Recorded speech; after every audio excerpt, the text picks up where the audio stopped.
दोस्तों नमस्कार, मैं हूं अमित कुमार। आप देख रहे हैं दी भगवा। आज का दिन भगवा रंग का है।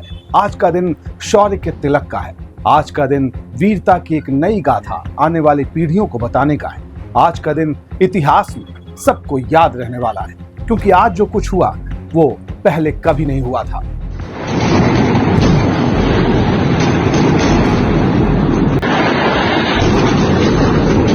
छह से 7 मई 2025 की रात 1:05 से 1:30 बजे के बीच भारतीय सशस्त्र बलों द्वारा अंजाम दिए गए ऑपरेशन सिंदूर के बारे में जानकारी देंगे। पहलगाम में हुए विभत्स आतंकवादी हमले के शिकार मासूम नागरिकों व उनके परिवारों को न्याय देने के लिए लॉन्च किया गया था।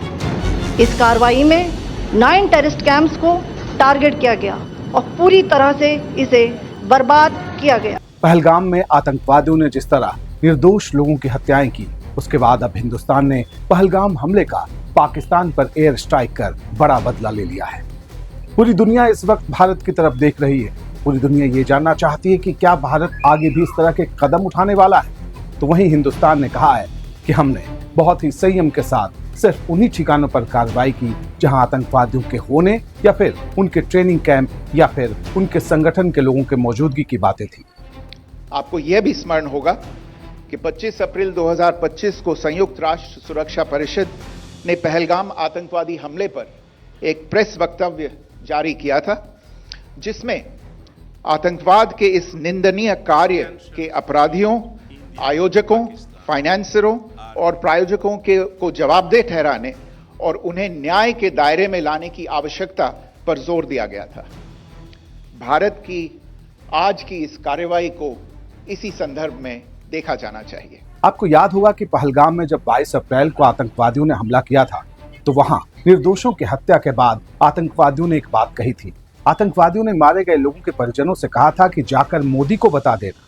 और अब पीएम मोदी ने बता दिया है कि इस तरह की हिमाकत का मतलब क्या होता है। पाकिस्तान में पिछले 3 दशकों से टेरर इंफ्रास्ट्रक्चर का निर्माण हो रहा है। इसमें recruitment, indoctrination centres, training areas व लॉन्च पैड शामिल थे, जो पाकिस्तान और पाक अधिकृत जम्मू कश्मीर POJK दोनों में फैले हैं। Operation Sindoor was launched by Indian Armed Forces to deliver justice to the victims of Pahalgam terror attack and their families. 9 terrorist camps were targeted and successfully destroyed. Over the last 3 decades, Pakistan has systematically built terror infrastructure. It is a complex web of recruitment and indoctrination centers, training areas for initial and refresher courses. Bharat की सशस्त्र सेनाओं ने पराक्रम का नया इतिहास लिखने के इस मिशन को नाम दिया था ऑपरेशन सिंदूर। ऑपरेशन सिंदूर का एक गहरा मतलब है। ऑपरेशन सिंदूर का मतलब उन तमाम लोगों तक संदेश पहुंचाने का है जिन्होंने पाकिस्तान में बैठकर भारत में धर्म पूछकर आतंकी हमला करने की साजिश रची थी। कितनी ही महिलाओं के सिंदूर को उजाड़ दिया था। भारत ने इसका जवाब दे दिया है ऑपरेशन सिंदूर के जरिए। रात 1:05 से 1:30 बजे के बीच भारतीय सशस्त्र बलों द्वारा अंजाम दिए गए ऑपरेशन सिंदूर के बारे में जानकारी देंगे। ऑपरेशन सिंदूर 22 अप्रैल को पहलगाम में हुए विभत्स आतंकवादी हमले के शिकार मासूम नागरिकों व उनके परिवारों को न्याय देने के लिए लॉन्च किया गया था। आज जब विदेश मंत्रालय और सेना की तरफ से प्रेस कॉन्फ्रेंस का समय तय हुआ, तो सबकी निगाहें दिल्ली पर टिकी हुई थी। प्रेस कॉन्फ्रेंस में पहुंचे विदेश सचिव विक्रम मिस्री के साथ यहां मौजूद थी कर्नल सोफिया कुरैशी। उनके साथ मौजूद थी विंग कमांडर दिव्यांका सिंह। ये दोनों चेहरे हिंदुस्तान के आम लोगों के लिए भले ही नए हों, लेकिन कर्नल सोफिया कुरैशी और विंग कमांडर दिव्यांका सिंह आज के हिंदुस्तान की नई पहचान है।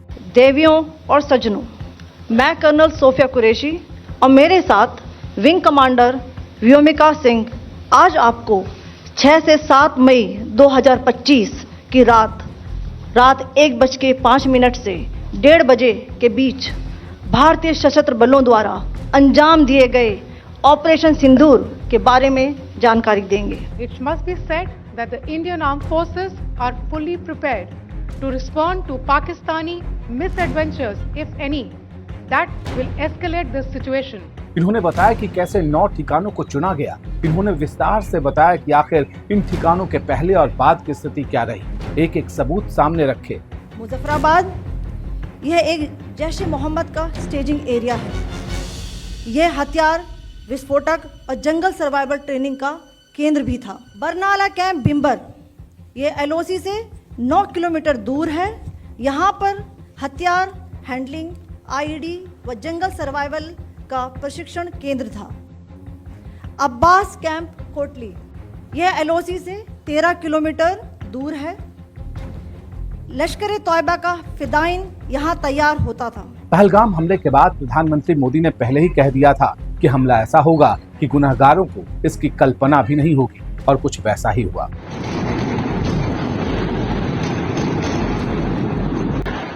हमले के बाद रक्षा मंत्री राजनाथ सिंह ने जो कहा वो हिंदुस्तान का संदेश दुनिया भर के लिए है।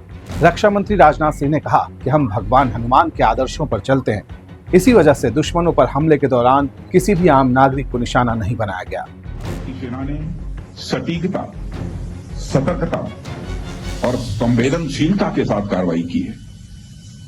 हमने जो लक्ष्य तय किए थे उन्हें ठीक समय तय योजना के अनुसार सटीकता से उन्होंने ध्वस्त किया है, और किसी भी नागरिक ठिकाने, सिविलियन पॉपुलेशन को जरा भी प्रभावित न होने देने की संवेदनशीलता भी हमारी सेना ने दिखाई है। मित्रों, हमने हनुमान जी के उस आदर्श का पालन किया है जो उन्होंने अशोक वाटिका उजाड़ते समय किया था। जिन मोहि मारा तिन मोहि मारे। हमने केवल उन्हीं को मारा जिन्होंने हमारे मासूमों को मारा। सेना ने अपना पराक्रम दिखा दिया है। अब बारी हम सबकी है। हम सबको भी अलर्ट रहना है, सावधान रहना है, हर पल पूरी एहतियात बरतनी है, क्योंकि कब क्या हो जाए इस परिस्थिति में कहना मुश्किल है। सभी लोगों को सावधान करना चाहिए कि आप जहां भी हैं, एक सैनिक की तरह आप भी देश के लिए खड़े रहिए। आज के लिए बस इतना ही। नमस्कार। दी भगवा के इस रिपोर्ट को देखने के लिए आपका धन्यवाद। चैनल पर नए हैं तो सब्सक्राइब करना ना भूलें। नई स्टोरी की सूचना के लिए बेल आइकन जरूर दबाएं। आपके कमेंट्स और लाइक्स हमारे लिए बहुमूल्य हैं। देखते रहिए दी भगवा।